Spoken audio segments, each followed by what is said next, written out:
Saat ini, seluruh dunia termasuk Indonesia telah digemparkan dengan adanya pandemi COVID-19. Pandemi COVID-19 ini tentu memiliki dampak yang sangat besar pada kesehatan masyarakat Indonesia. Tidak hanya itu, COVID-19 juga menyebabkan terbatasnya aktivitas yang dapat dilakukan oleh masyarakat guna memutus rantai penyebaran virus ini. Lalu, apa itu COVID-19? COVID-19 atau Coronavirus Disease 2019 merupakan penyakit yang disebabkan oleh virus Severe Acute Respiratory Syndrome Coronavirus 2 atau yang biasa disingkat SARS-CoV-2. Virus corona sendiri merupakan virus yang sering ditemukan pada manusia dan beberapa hewan tertentu. Salah satu contohnya, kelelawar. Manusia yang terjangkit virus corona akan mengalami infeksi saluran nafas atas, seperti selesma. Biasanya, infeksi virus corona pada manusia dapat membaik dengan beristirahat. Kemudian, bagaimana perjalanan virus corona di Indonesia dan di luar negeri? Pada Desember 2019, Wuhan, suatu kota di provinsi Hubei, China, melaporkan ada beberapa kasus pneumonia yang tidak biasa di beberapa rumah sakit. Pneumonia ini diikuti dengan gejala klinis seperti batuk kering, sesak napas, demam, disertai dengan infiltrat bilateral pada radiologi paru. Kasus ini kemudian dilaporkan ke kantor WHO di Republik Rakyat Tiongkok pada tanggal 31 Desember 2019. Berdasarkan pencarian, ditemukan bahwa virus ini berasal dari pasar makanan laut yang menjual berbagai macam hewan yang berasal dari peternakan dan juga hewan liar. Akhirnya, pada tanggal 1 Januari, pasar tersebut ditutup. Kemudian, pada tanggal 7 Januari, para peneliti dari Republik Rakyat Tiongkok berhasil mengidentifikasikan patogen yang menyebabkan kasus pneumonia sebagai novel coronavirus. Kematian pertama di Cina tercatat pada tanggal 11 Januari, dan pada tanggal 13 Januari, virus corona pertama kali terdeteksi di luar Cina, tepatnya di Thailand. Virus ini terus menyebar ke negara-negara lain, beberapa di antaranya Amerika Serikat pada tanggal 20 Januari, diikuti dengan Eropa pada tanggal 24 Januari. Hingga pada akhir Januari, virus corona dinyatakan berasal dari kelelawar liar dan termasuk dalam kelompok virus yang sama dengan SARS coronavirus. Kemudian, WHO mengumumkan bahwa nama resmi dari penyakit baru ini adalah COVID-19 yang disebabkan oleh SARS-CoV-2. Kematian yang pertama di Eropa terjadi di Prancis pada tanggal 15 Februari, dan pada tanggal 19 Februari, virus ini ditemukan di Iran. WHO akhirnya mendeklarasikan COVID-19 sebagai pandemi global pada tanggal 11 Maret. Bahkan, pada tanggal 24 Maret, Perdana Menteri Jepang dan Komite Olimpiade memutuskan untuk menunda Olimpiade hingga 2021 dikarenakan pandemi COVID-19 ini. Pada tanggal 6 April, COVID-19 telah menginfeksi lebih dari 1 juta orang dengan kasus kematian melebihi 700.000. Hingga saat ini, terdapat lebih dari 113 juta kasus positif dengan kematian lebih dari 2,5 juta orang di seluruh dunia. Di Indonesia, Presiden Joko Widodo mengumumkan 2 kasus terkonfirmasi positif COVID-19 pertama pada tanggal 2 Maret. Kasus ini ditemukan di Depok. Menurut keterangan dari Menteri Kesehatan, pasien ini terjangkit virus corona setelah melakukan kontak dengan warga negara Jepang yang terinfeksi. Dari 2 kasus pertama ini, COVID-19 terus menyebar di Indonesia, hingga jumlah kasus bertambah banyak. Hal ini menyebabkan beberapa kepala pemerintahan di Indonesia memberlakukan pembatasan sosial berskala besar, atau PSBB, untuk membatasi aktivitas masyarakat agar transmisi dari COVID-19 dapat dikurangi.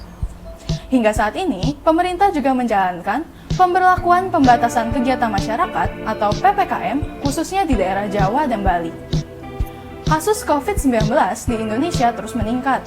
Hingga saat ini, terdapat 1.344.634 kasus terkonfirmasi, 155.765 kasus aktif, 36.166 pasien yang meninggal, dan 1.142.703 pasien sembuh per 1 Maret 2021. Bagaimana cara COVID-19 dapat menular dari satu orang ke orang yang lain? Pertama, COVID-19 dapat menyebar melalui droplet.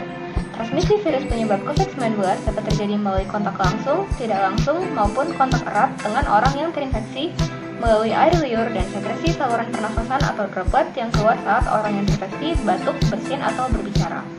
Droplet biasanya memiliki diameter lebih dari 5 hingga 10 mikrometer, sedangkan droplet yang berukuran kurang dari 5 mikrometer disebut sebagai aerosol.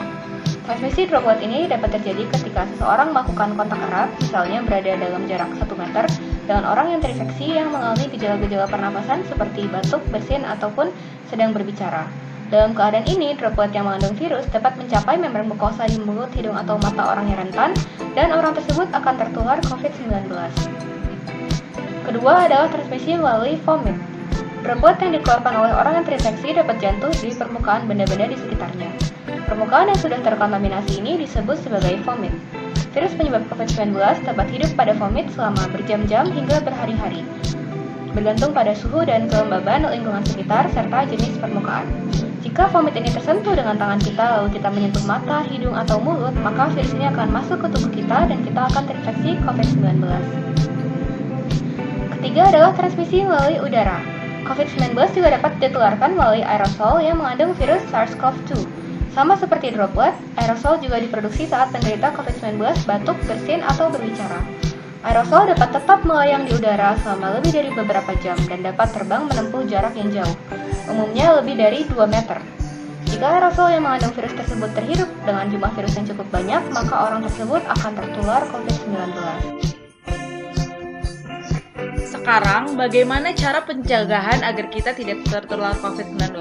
Yang pertama adalah dengan mencuci tangan. Seperti yang sudah kita ketahui, COVID-19 dapat ditularkan melalui permukaan yang sudah terkena droplet yang mengandung virus SARS-CoV-2.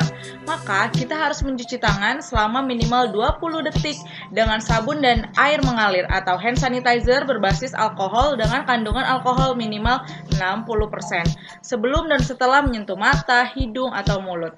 Kita juga harus mencuci tangan setelah menyentuh masker, memasuki dan meninggalkan fasilitas publik, serta menyentuh benda yang sering disentuh orang lain, seperti gagang pintu atau troli belanja.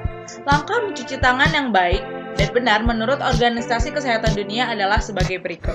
Yang pertama, basahi seluruh permukaan tangan dengan air bersih yang mengalir. Yang kedua, gosokkan sabun ke telapak tangan, ke punggung tangan, dan sela-sela jari. Selanjutnya, gosokkan kedua permukaan tangan. Lalu bersihkan sela-sela jari bagian belakang dengan menaruh telapak tangan kanan pada tangan kiri dan juga sebaliknya. Lalu sela jari bagian depan dengan menggosokkan kedua telapak tangan dengan jari-jari yang saling bertautan. Kemudian bersihkan bagian belakang jari dengan menggosokkannya ke telapak tangan. Selanjutnya, bersihkan ibu jari dengan menggenggam jempol yang satunya lalu memutar. Terakhir, bersihkan bagian depan jari dengan menggosokkannya ke telapak tangan. Lalu, bilas tangan menggunakan air mengalir yang bersih dan keringkan dengan tisu sekali pakai. Selain itu, penyebaran COVID-19 melalui droplet juga dapat kita cegah dengan menjaga jarak. Jika kita menjaga jarak dengan pasien COVID-19 yang mengeluarkan dropletnya akan perlahan-lahan jatuh sehingga tidak akan sampai terhirup oleh diri kita. Organisasi Kesehatan Dunia merekomendasikan untuk menjaga jarak minimal 1 meter dengan orang lain dan lebih jauh lagi jika kita berada di dalam ruangan. Selain mencuci tangan, kita juga dapat memakai masker untuk mencegah diri kita dan orang lain tertular virus COVID-19.